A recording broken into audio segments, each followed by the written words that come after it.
نصر اللہ صاحب ملیشیا سے پوچھتے ہیں، ایک مشہور اسکالر ڈاکٹر اسرار احمد فرماتے ہیں کہ یہودی بیت المقدس کو گرائیں گے،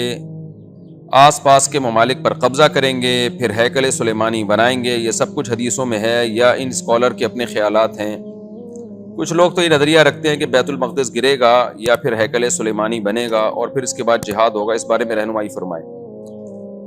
جی، ڈاکٹر اسرار صاحب کی وہ تقریر میں نے بھی سنی ہے۔ ڈاکٹر اسرار صاحب کا اپنا تجزیہ تھا، صراحتاً حدیث میں ایسا کچھ نہیں ہے۔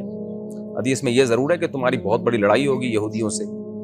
تو پھر دجال اور امام مہدی آئیں گے، دجال آئے گا، امام مہدی بھی آئیں گے، اور پھر حضرت عیسیٰ علیہ السلام آئیں گے، دجال کو قتل کریں گے،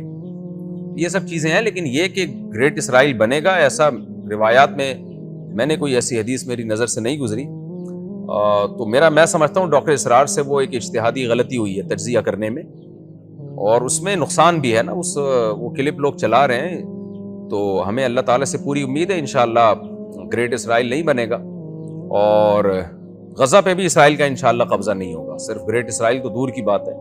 کیونکہ بہت ٹف ٹائم دیا ہے وہاں کی عوام نے اسرائیل کو۔ ایسا نہیں ہے جیسا ہم سمجھ رہے ہیں کہ غزہ پہ بڑے آرام سے قبضہ ہو جائے گا، کب سے اسرائیل کوشش میں لگا ہوا ہے، لیکن غزہ کے مسلمان کسی قیمت پہ بھی غزہ پہ کمپرومائز کرنے کے لیے تیار نہیں ہیں، اور وہ خون کے آخری قطرے تک لڑیں گے، چاہے کوئی ان کی مدد کرے یا نہ کرے، وہ نہیں غزہ پہ قبضہ ہونے دیں گے، اور انشاءاللہ اللہ ان کی مدد کرے گا۔ تو ایسا کہیں حدیث میں نہیں ہے کہ اسرائیل جو ہے وہ اس پہ کامیاب ہو جائے گا اور ہیکل سلیمانی بنائے گا، روایات میں ایسا کوئی نہیں ملتا ہمیں۔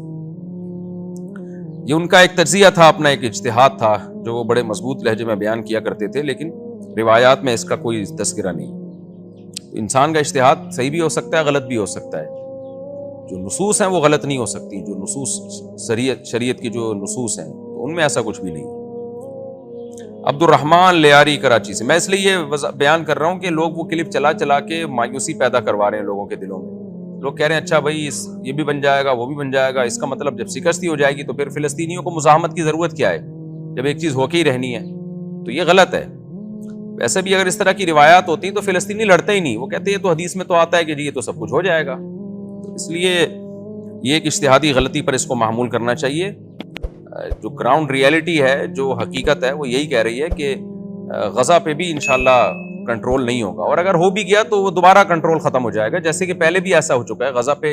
اسرائیل کنٹرول کر چکا ہے لیکن پھر غزہ دوبارہ چھوڑ چکا ہے، وہ کنٹرول برقرار نہیں رکھا۔